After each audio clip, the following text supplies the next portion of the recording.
Bala astronomer di Amerika bisi udah terpedak ke sitik batu bintang di dekat melayang mansa dunia April 2029. Batu bintang ti dikumbai popis tu mesai 5 itik padang bul lalu dikira 3.4% dekat melantak dunia.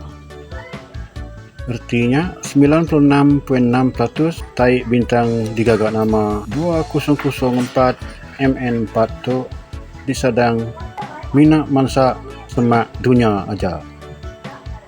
Dan di Brazil, sitik tim bala astronomer terpedak ke sitik dak gak batu bintang tim mesai sitik padang bul benung melayang menuju dunia.